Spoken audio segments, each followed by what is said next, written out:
दुर्गा नदी के किनारे बसा एक गांव फूलपुर। गांव में कुछ 100-150 लोग रहते थे। अंजलि, जो कि पास ही के जिले में रहती थी और 12वीं पास कर चुकी थी, उसके पिताजी ने बेटी को जल्दी विदा करने के लिए उसकी शादी फूलपुर गांव के मुकेश से करवा दी थी। मुकेश कभी स्कूल नहीं गया था और इस कारण वो पढ़ा लिखा नहीं था और बाकी गांव वालों की हालत भी मुकेश जैसी ही थी। मुकेश के घर में उसके माता पिता भी रहते थे। सासू माँ, मैं बाहर मंदिर तक जा रही हूँ, आधे घंटे में आ जाऊंगी। अरे अभी कहीं जाने की जरूरत नहीं है, चुपचाप जाके रसोई में रात के खाने की तैयारी करो। और ये घूंघट क्यों हटा लिया है तुमने?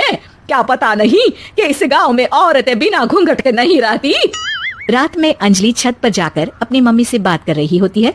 तभी गांव की 3-4 औरतें उसे देख लेती है और दरवाजे पर आकर उसकी सास से शिकायत करने लगती है। और क्या हुआ? अरे छत पे तो देखो, आपकी बहू मटक मटक के किसी से फोन पर बात कर रही है, दिन भर फोन पे लगी रहती है। अरे कल तो मंदिर के पास वो क्या कहते हैं, सेल्फी ले रही थी। शहर की बहू रखना अच्छा शान की बात है, पर देखना इसके लक्षण से ये तो तुम्हारे परिवार को बदनाम ना कर दे। ये पहली बार नहीं था जब सास से गांव के लोगों ने अंजलि की बुराई या शिकायत नहीं की हो। अब तो ये रोज की बात थी। अंजलि ये सब सुन लेती है। जब वो नीचे जाती है तो मुकेश भी वहां आ जाता है। सास कहती है, बेटा, लोग घर आकर शिकायत करने लगे हैं बहू के कामों की, देख लो। पति हो, संयम से रखो इसे। माँ जी, मैं तो अपनी माँ से बात कर रही थी, क्योंकि यहाँ कोई बात करने लायक ही नहीं है और अब मैं माँ के पास ही रहूंगी। वहाँ क्या रहना, वहाँ बाहर के लोग तो ठीक है, पर घर के लोग भी इज्जत ना दे सके। अरे नहीं नहीं अंजलि, ऐसा नहीं है, धीरे धीरे सब ठीक हो जाएगा, तुम फिक्र ना करो। अरे बस कुछ बोलना ही नहीं है, सर पे चढ़ा रखा है बहू को। सास मुकेश की नरम बात सुन के वहां से मुंह चढ़ाकर चली जाती है। मैं तो कहती हूँ हम दोनों शहर चले जाते हैं। मैं पढ़ी लिखी हूँ, मुझे वहाँ नौकरी भी मिल जाएगी और थोड़े दिनों में आप भी वहाँ कुछ काम ढूंढ लेना। अरे नहीं नहीं अंजलि, हम यहाँ ना गांव का खेत, माँ पिताजी को छोड़कर शहर नहीं जा सकते। माँ पिताजी को कैसा लगेगा और गांव वाले क्या सोचेंगे? ये कहकर मुकेश सोने चला जाता है और अंजलि की गांव वालों द्वारा बुराई का सिलसिला बहुत दिनों तक चलता ही रहता है। लेकिन अंजलि गुस्सा ना दिखाते हुए समझदारी से काम लेती है। बारिश का मौसम चालू हो जाता है। जोरदार बारिश से पूरे गांव में हाहाकार मच जाता है।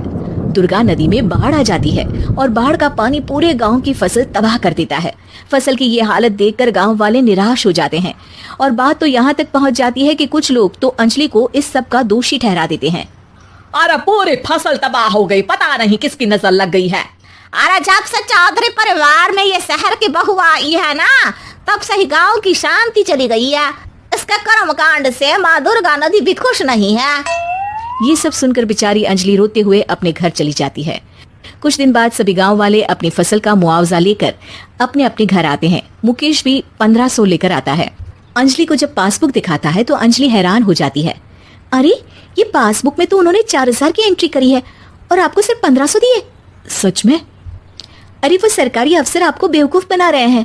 सरकार की तरफ से हमें 4000 मिले हैं, लेकिन बाकी का सारा पैसा खुद ही खा रहे हैं। आप लोग के अनपढ़ होने का फायदा उठा रहे हैं। ये सब सुनकर मुकेश परेशान हो जाता है, लेकिन अंजलि उसे हिम्मत से काम लेने को कहती है और सुबह होते ही मुकेश को पंचायत कार्यालय ले जाती है और साथ में गाँव के और लोगों को भी। आप सरकारी बाबू क्या गांव के लोगों को बेवकूफ समझते हैं?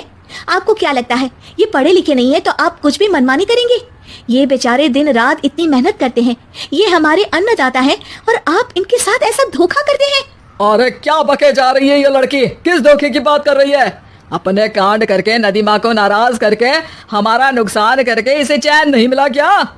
सरपंच जी, इन सरकारी बाबू ने मुझे बेवकूफ बनाया है और मेरे हिस्से के पैसे खुद चट कर गए। बस ये सुनते ही सरपंच वहां से दुम दबाकर भाग जाता है। पता चलता है कि जनपद अधिकारियों ने गांव के सरपंच के साथ मिलकर सबके साथ धोखा किया है।